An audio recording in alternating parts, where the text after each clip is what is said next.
श्री कृष्ण कहते हैं, मृत्यु के बाद बालक अपनी माता से ये एक वस्तु मांगता है, एक पृष्ठभूमि, सांस्कृतिक व साहित्यिक संदर्भ। भारतीय हिंदू परंपरा में माता की भूमिका को मां लक्ष्मी से जोड़ा जाता है, जीवन, प्रेम, पालन पोषण की स्रोत। श्री कृष्ण, जिन्हें गीता में उद्धृत परमात्मा के रूप में भी माना गया है, ने जीवन व मृत्यु के रहस्य को गहराई से बताया। महाभारत, भगवद गीता और पुराणों में माता पुत्र के रिश्ते की भावाधारिकी अक्सर प्रेम, बलिदान और आत्मविश्वास से भरी हुई है। वीडियो में आगे बढ़ने से पहले हमारे YouTube चैनल हिंदू ज्ञान संगम को लाइक और सब्सक्राइबर करें और कमेंट में राधे राधे लिख दे, आपका कल्याण ही कल्याण होगा। 2. मृत्यु के बाद बालक अपनी माता से एक चीज मांगता है। भावार्थ, ये वाक्यांश बहुधा आध्यात्मिक मांग या परम आत्मा की अभिलाषा के रूप में समझा जाता है। पूर्वजन्म की यादें, कई धर्म ग्रंथों और लोक कथाओं में जन्म मरण के चक्र, संसार चक्र को वर्णित किया गया है।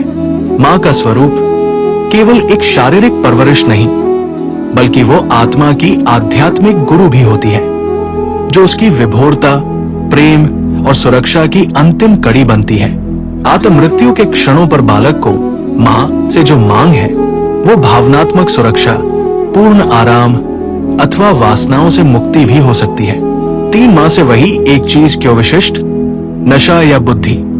साहित्य में अक्सर मृत्यु के समीप इंसान किसी वित्तीय, भौतिक या वैचारिक मांग से नहीं, बल्कि प्रेम और साझा करुणा की आस से निवेदन करता है। छोड़ देने का संकल्प। सर्वोच्च मांग वो होती है जो जीवन और मृत्यु के बंधनों को पार कर आत्मा को आराम प्रदान करे।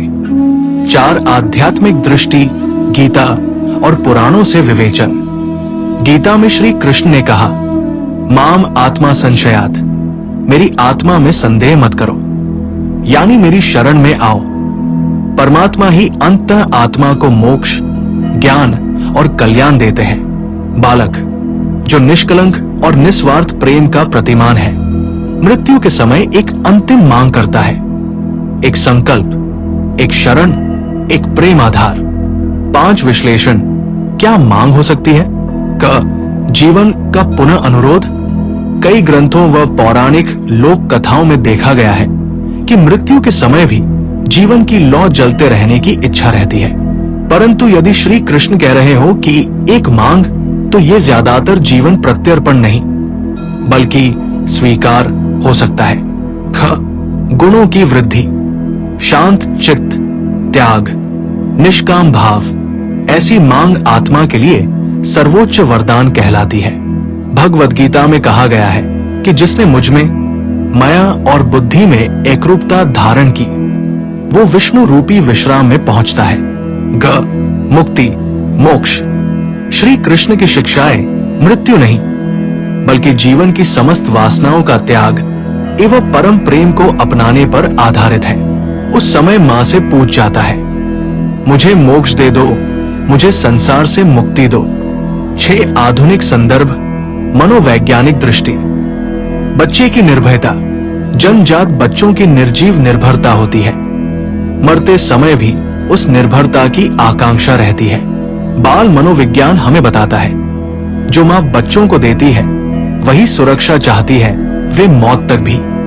7. कथानक सृजन, कथा स्वरूप। कल्पना कीजिए, एक नन्हा बालक अपने अंतिम समय में मां की गोद में सिर रखता है, कानों में मां की धीमी वार्तालाप सुनता है, बेबी मैं तेरे साथ हूं।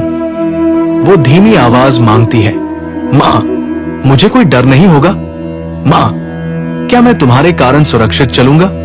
लेकिन अंतिम प्रश्न, मां क्या तुम मुझे छोड़ोगी? ये मांग मुझे अंतिम समय का चैन दो है। मां कहती, मैं हमेशा तेरे साथ हूं। ये वही आखिर मांगी जाने वाली वस्तु है। 8. प्रतीकात्मक संदर्भ। मां सार्वभौमिक प्रेम, आत्मा की कवच।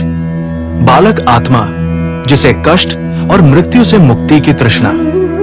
मांग प्रेम, सुरक्षा, भयरहित मृत्यु, विदा का सौहार्द। 9. सांस्कृतिक मूल दृष्टिकोण। भारत में चौथी फेरे, सगाई से लेकर मृत्यु तक जीवन की हर सीमा में मां की शरण का भाव विद्यमान।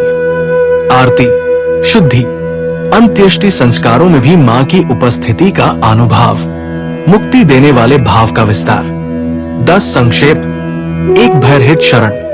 श्री कृष्ण कहे, जब आत्मा शरीर को त्यागने लगती है तब बच्चा मां से एक ही मांग करता है, मां मुझे वो एक चीज दे दो, पूर्ण शांति, निर्विकार प्रेम, संसार से पूर्ण मुक्त कर दो।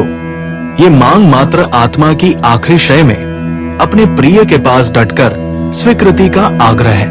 11 हिंदी काव्यात्मक सस्वर।